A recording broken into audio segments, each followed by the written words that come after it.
Rangkuman beragam informasi aktual sesaat lagi dapat Anda saksikan lewat acara Buletin Siang.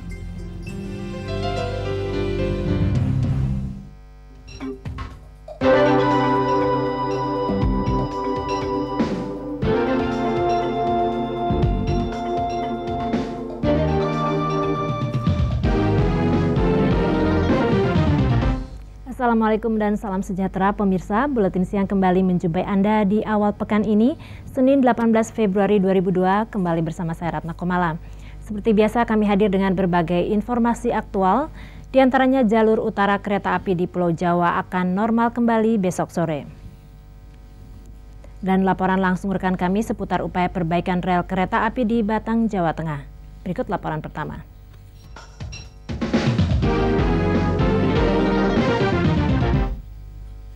Upaya perbaikan rel kereta yang menggantung akibat banjir dan longsor di daerah Batang, Jawa Tengah terus dilakukan.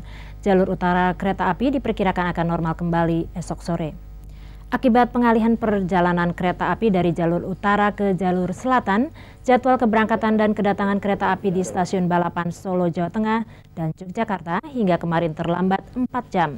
Kahumas PT KAI Daops 6 Yogyakarta Purnomo mengatakan keberangkatan kereta dari Yogyakarta dan Solo mulai hari ini diharapkan tepat waktu karena jumlah rangkaian kereta yang dialihkan dari jalur utara ke selatan hari ini dikurangi dari 32 menjadi 20.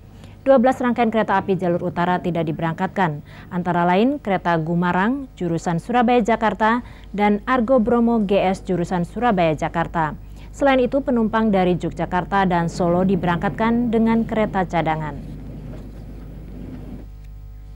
Komisi 4 DPR mempertanyakan tuntutan sebagian karyawan PT KAI yang menuntut mundur Direktur Utama PT KAI tanpa mempersoalkan direksi yang lain.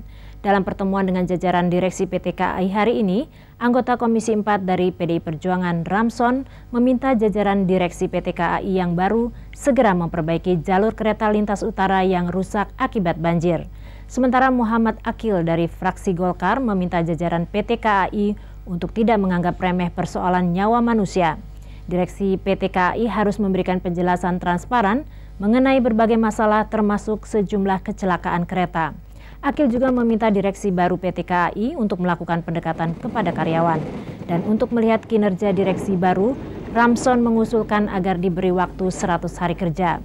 Menurut rencana, sore nanti Komisi 4 akan meninjau jalur kereta api ganda di stasiun kereta api Purwakarta dan akan langsung ke Bandung menemui karyawan PT KAI.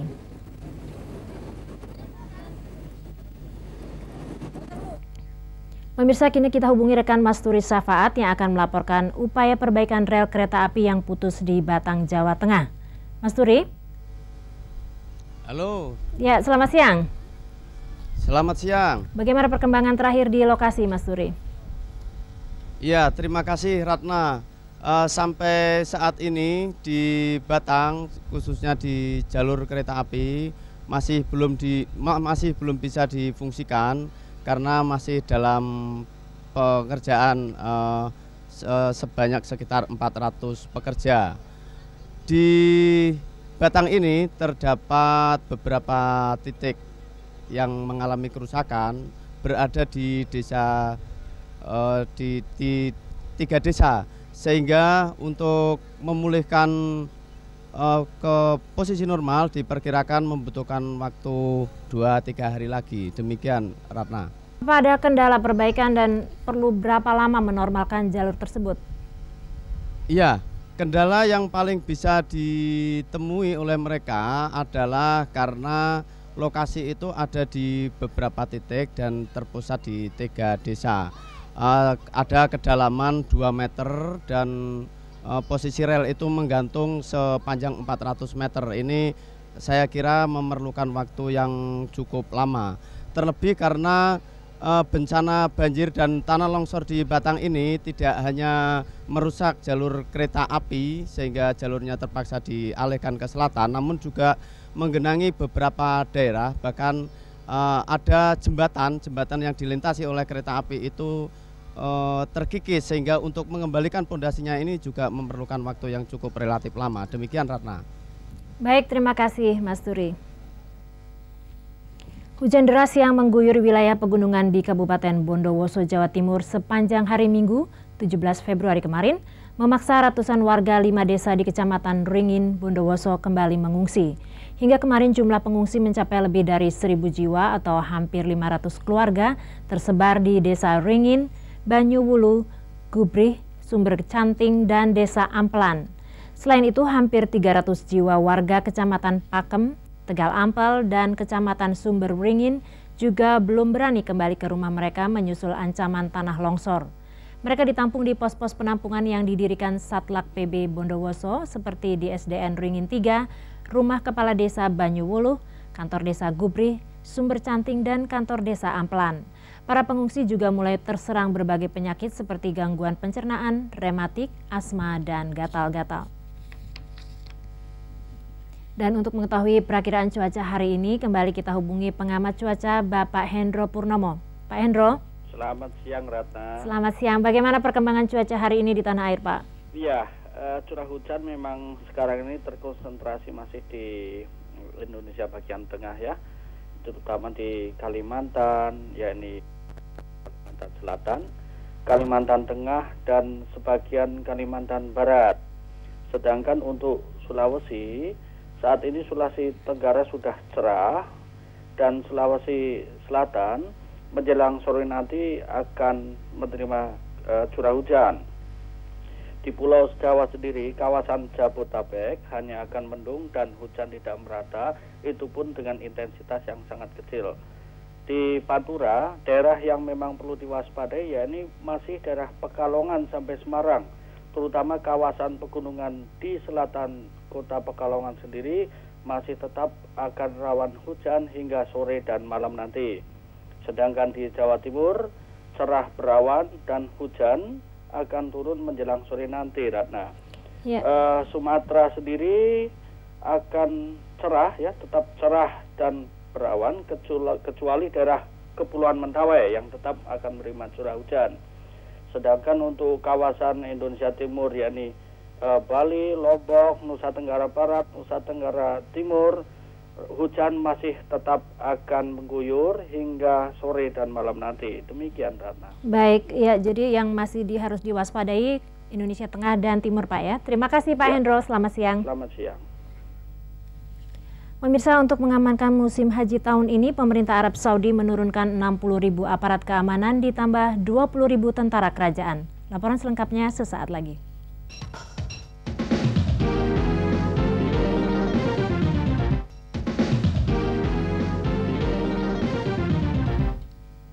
Wakapolda Metro Jaya Brigjen Edi Sunarno menyatakan untuk mengatasi masalah perjudian dan pelacuran di kawasan Kalijodo, Jakarta Utara, perlu penanganan terpadu antara berbagai pihak terkait. Usai memberi pengarahan pada pasukan patroli Polda Metro Jaya, Wakapolda menyatakan masalah sosial di Kalijodo tidak dapat ditangani polisi sendiri. Namun bukan berarti Polri mendiamkan masalah perjudian atau tindak kriminal lainnya di kawasan tersebut. Polri meminta pihak lain, khususnya Pemda, untuk membantu menangani masalah tersebut. Sampai saat ini, polisi masih menahan 49 pelaku kerusuhan dari kelompok yang berebut lahan di Kalijodo Sabtu lalu yang berbuntut pembakaran sejumlah rumah.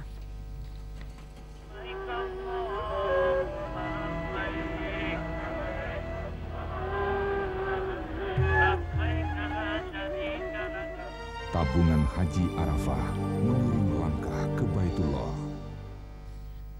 Untuk mengamankan musim haji tahun ini, pemerintah Arab Saudi menurunkan 60.000 aparat keamanan ditambah 20.000 tentara kerajaan.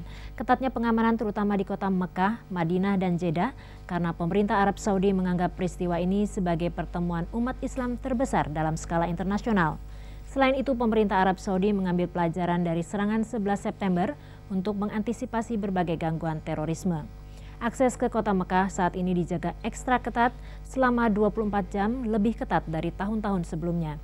Jemaah diimbau untuk selalu menjaga ketertiban dan menjaga kerukunan sebagai refleksi umat muslim yang cinta perdamaian. Tahun ini sekitar 2,5 juta umat muslim termasuk dari Amerika, Inggris, Jerman, dan Rusia akan berkumpul di Mekah. Pengawasan ketat juga dilakukan terhadap fasilitas kesehatan. Pemerintah menjamin semua jemaah haji terbebas dari penyakit menular. Untuk jemaah haji telah disiapkan 21 rumah sakit dan 300 klinik kesehatan dengan 9.000 paramedis tambahan.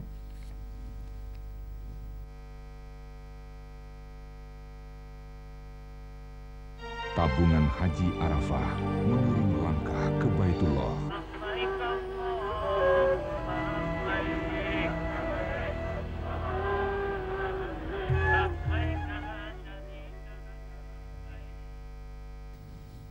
Pemirsa, Buletin Siang akan kembali dengan perbincangan seputar penyehatan lingkungan pasca banjir bersama Menteri Kesehatan Ahmad Suyudi. Nantikan kehadirannya sesaat lagi.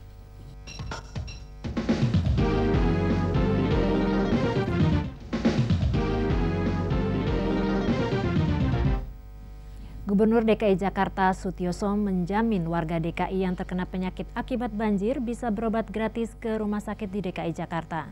Hal ini dikemukakan Sutioso dalam acara dialog rakyat dengan pemerintah akhir pekan lalu.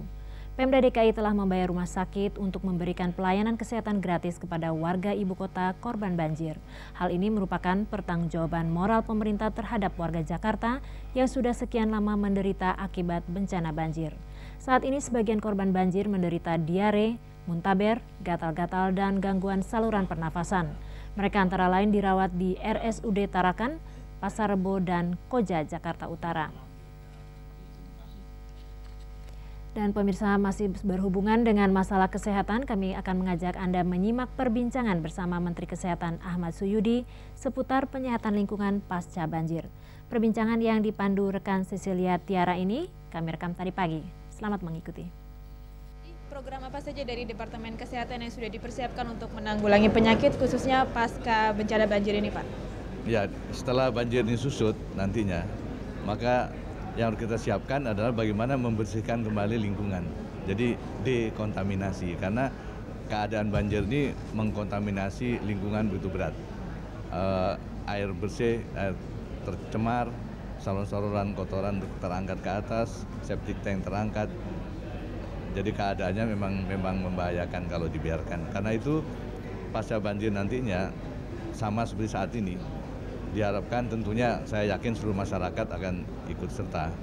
Memang sangat menggembirakan masyarakat ikut serta, dan memang pemerintah dikritik lamban itu tidak masalah ya. Tapi pada penanganan pasca banjir ini ada hal yang khusus. Kalau banjir semua orang akan ikut karena keadaannya memang banjir, gawat. Tapi kalau pasca banjir keadaannya lebih tenang, sehingga masyarakat lebih tenang. Itu yang mungkin bisa berbahaya. Jadi yang pertama adalah begitu air surut, maka seluruh tenaga harus dikerahkan dari DKI atau dari masyarakat untuk mengangkat sampah-sampah yang tertimbun. Betul-betul semua. Lingkungan RT atau apapun harus bersih. Saya kira diperlukan semua pihak. Terutama DKI harus memimpin ini. Sesudah itu baru disemprot, dan kemudian penyemprotan dekontaminasi di tempat bekas sampah itu. Dan setelah itu, setelah penyakit diare bisa diatasi atau dikurangi dengan pengobatan. Jadi puskesmas harus mencari aktif, namanya active case finding, keliling mencari sehingga pasien tidak ditunggu, kemudian diobati. Dan untuk demam berdarah harus dilakukan fogging. Fogging itu bisa dilakukan saya kira merata, karena kita lihat bahwa bencana banjir ini meliputi 100% kecamatan, dan dari 100% kecamatan, dan tiap kecamatan itu 60, kira-kira 60, menurut laporan 63% kelurahan. Jadi rata seluruh DKI. Karena itu fogging yang paling penting. Fogging itu nanti tiap ada mesin-mesin fogging yang besar, itu bisa menyemprot satu RW barangkali. Tapi kalau perlu tentunya harus dilihat betul, bisa fogging melalui udara. Dari Departemen Kesehatan sendiri, obat-obatannya sudah didistribusikan? Untuk obat-obatan cukup sudah distribusikan di puskesmas. Dan kalau masyarakat masih saat banjir sekarang ini, masih dalam saat tergenang, memerlukan obat-obatan, bisa dihubungi PPMK kami. Kemarin waktu dialog rakyat sudah disampaikan ke GOA, Government Watch, nomor-nomor itu. Saya kira bisa diminta di sana akan diberikan. Tentunya tergantung dari tim LSM itu, apa dokternya ada atau dia, ya. Kalau ada dokternya akan diberikan obat yang sesuai. Tapi tentunya masih ada kendala-kendala yang dihadapi dari pemerintah, khususnya Departemen Kesehatan, karena banyak yang mengeluh bahwa mereka belum mendapat obat-obatan. Kendalanya apa aja itu, Pak? Ya itu, kendalanya adalah distribusi dan mencapai orang-orang yang memerlukan. Saya kalau katakan terlalu luas Jakarta sehingga kita tidak punya tangan cukup, itu kita disebut sebagai excuse, mengexcuse diri. Tidak begitu, atau betul boleh juga disebut begitu, nggak masalah ya. Tapi yang penting kita akan bekerja sebaik-baiknya. Masyarakat yang membantu tentu akan kita bantu. Kalau perlu obat kita berikan obat. Kalau perlu supervisi kita berikan supervisi. Nomor telepon ada, DKI ada, Depkes ada. Sekarang dalam pasca banjir bisa dihubungi. Setelah dalam masa banjir ini ya, setelah pasca banjir, bahwa kita betul-betul nanti harus bersama-sama mengatasi itu, pembersihan lingkungan. Mengenai tenaga medis sendiri gimana Pak? Apa sudah ada dokter-dokter cadangan atau dokter ekstra yang diterjunkan? Sebenarnya sudah, banyak dokter-dokter secara sukarela sudah ikut dalam kegiatan-kegiatan dilakukan masyarakat LSM. Tapi kami mengkoordinir dokter-dokter yang belum ditempatkan, itu sudah sekitar ada 200 dokter. Itu ditempatkan di puskesmas-puskesmas sekarang. Juga perawat-perawat yang belum ditempatkan. Keluhan-keluhan akan tetap ada. Seperti saya katakan tadi, rupanya puskesmas kita atau pos-pos kesehatan pemerintah itu tidak maju ke depan. Depkes membuat tim siaga bencana dan 108, tapi jumlahnya belum memadai. Tapi yang dikerjakan mereka, saya lihat laporannya sudah banyak yang dilayani dan dirujuk. Kita sudah merawat kira-kira 1.800 pasien di rumah-rumah sakit Jakarta. Secara gratis ya Pak ya? Ya gratis ya sekarang ini. Saya himbau semua begitu. Nanti diurus oleh DKI reimburse-nya. Tapi rumah sakit DKI saya kira tidak perlu. Dan rumah sakit yang mendapat kompensasi BPM saya kira tidak perlu menagihnya. Ya. Ada daerah-daerah prioritas atau daerah tertentu yang diutamakan dalam pembersihan lingkungan dan fogging ataupun pembersihan ini nanti? Saya kira tidak, kalau melihat kelihatannya merata. Memang ada yang prioritas yang paling tercemar di mana? Ada ya. Program ini berlaku untuk seluruh Indonesia atau saat sekarang di DKI saja? Di DKI ini yang paling penting. Yang lain di daerah lain ada masalah yang mirip tapi ada juga bedanya. Ya. Tapi program ini nanti akan merata di seluruh wilayah Indonesia tentunya Pak ya? Mudah-mudahan demikian ya. Departemen Kesehatan tentunya hanya mensupervisi, mensupport. Yang melakukan operasional adalah pemerintah daerah. Di Jakarta ini DKI. Depkes tidak punya tangan di sana. Ya. Yang punya puskesmas DKI. Terima kasih banyak Pak Ahmad Suyudi untuk waktunya. Pemirsa, Buletin Siang masih akan kembali dengan laporan seputar film bernuansa Tempo Dulu Cabaukan. Laporan selengkapnya sesaat lagi.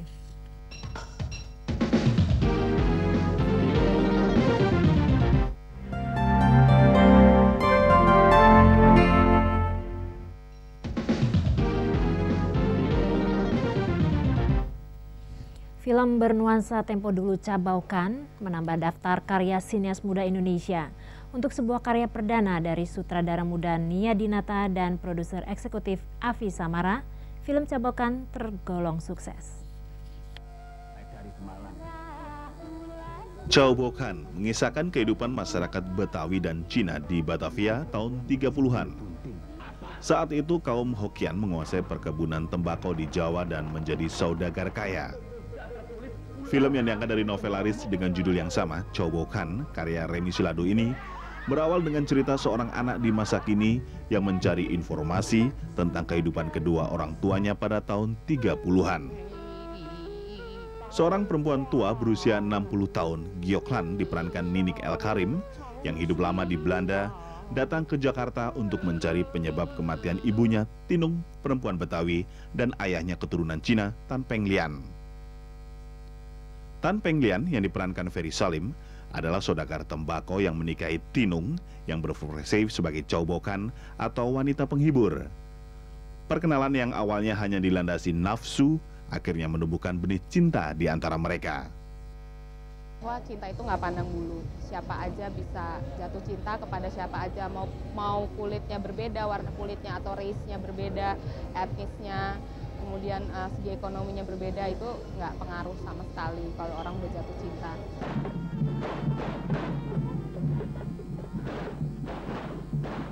Film ini ternyata lebih banyak mengungkapkan kepiawaian pedagang Cina Tan Penglian yang masih terbukti hingga kini. Bahkan Tan Penglian juga diceritakan ikut membantu perjuangan pemuda dalam melawan penjajah.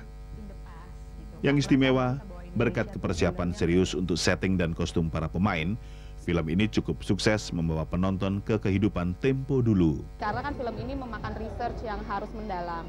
Kemudian dari mulai baju, sepatu, properti, semua tahun 30-an, tidak boleh ada yang salah. Saya berusaha, namanya juga manusia, pasti ada kesalahan sedikit ya. Tapi usaha dari tim kami tuh sangat gigih untuk bikin film ini nggak main-main gitu. Terus udah lama sekali nggak ada film Indonesia yang menggambarkan tahun-tahun kehidupan zaman dulu gitu. Kehidupan modern sih boleh-boleh aja, sah-sah aja. Tapi kan kita ingin memberikan alternatif bagi film Indonesia, perfilman Indonesia. Sayangnya film yang menghabiskan dana hingga 5 miliar ini tidak mampu menampilkan karakter para tokoh pendukung dengan kuat karena keterbatasan durasi. Namun penjiwaan para pemain terhadap karakter masing-masing mampu ditampilkan dengan baik. Ferry Salim atau Tan Penglian mampu berbicara dalam dialek Jawa Semarangan dan Lola Amaria atau Tinung yang sukses menjiwai perannya sebagai wanita penghibur. Eli Husin bersama Akmal Yusmar melaporkan. Sebelum berpisah, kami mengajak Anda untuk meringankan beban saudara kita yang tertimpa musibah banjir. Bantuan uang dapat Anda salurkan atas nama RCTI Peduli di Bank BCA dengan nomor rekening 128300700 atau di BNI dengan nomor rekening 0633441111001. Baiklah pemirsa, usai sudah jumpa kita siang ini. Salam sejahtera dan wassalamualaikum.